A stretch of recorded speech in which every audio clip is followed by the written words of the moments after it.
Venons-en aux perversités de l'expérience commune. Qu'est-ce qui est mauvais en moi? Qu'est-ce qui est méchant en moi? Qu'est-ce qui est menteur? Qu'est-ce qui accuse les autres, se réjouit parfois de leur peine et provoque leur malheur? Consciemment ou inconsciemment, car les sources de la perversité ne sont pas toujours connues de nous. Certains diront même qu'elles ne sont pas toujours humaines. De même que l'ange peut être considéré comme meilleur que le meilleur de soi-même, le démon peut être considéré comme pire que le pire de soi-même. Qui ne connaît son ange et son démon ne se connaît pas encore. Quel homme peut prétendre n'avoir jamais fait l'expérience d'actes de grandeur et de bonté qui l'étonnent et lui font se demander « Était-ce moi ?» Qui n'a fait l'expérience de pensée, parfois d'actes criminels qui l'étonnent et lui font se demander « Était-ce moi ?» Dans le livre de Job, le Satan, qui deviendra dans l'évangile Oponeru, est considéré comme fils de Dieu.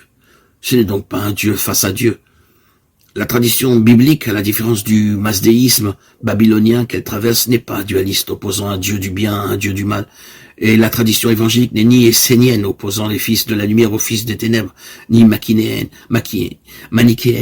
opposant le vrai Dieu, incréé au mauvais démiurge créateur.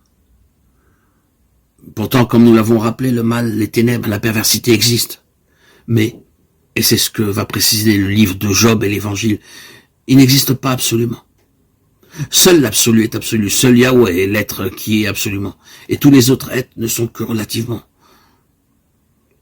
La fonction du Satan, nous dira le livre de Job, c'est de nous éprouver, de nous révéler à nous-mêmes, et de révéler au cœur de notre néant, notre manque à être, que seul je suis est. Tout autre je suis risque d'être illusoire, menteur et père de mensonges. Délivre-nous du Satan ou du Poneru, voudrait dire alors, dans ce contexte, délivre-nous de tout obstacle à la vision du véritable.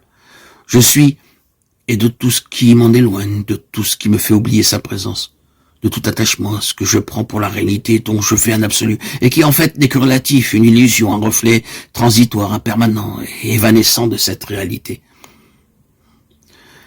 Bien avant Heidegger, les pères du désert parlaient du démon comme oubli de l'être, ou pire, d'un mépris ou dégoût de l'être, assédia.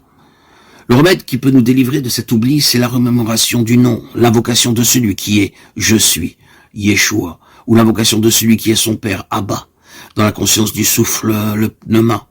Ce qui peut nous délivrer du mépris, du dégoût de l'être, c'est l'humilité, la patience, et de nouveau l'invocation du nom. Reviens à ton centre, reviens à ton cœur, reconnais que je suis et tu trouveras la paix.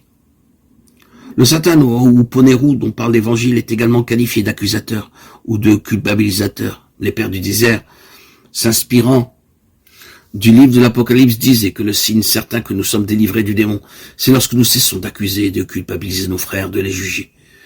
Il est mort, l'accusateur de nos frères. Cela rejoint l'enseignement de Yeshua.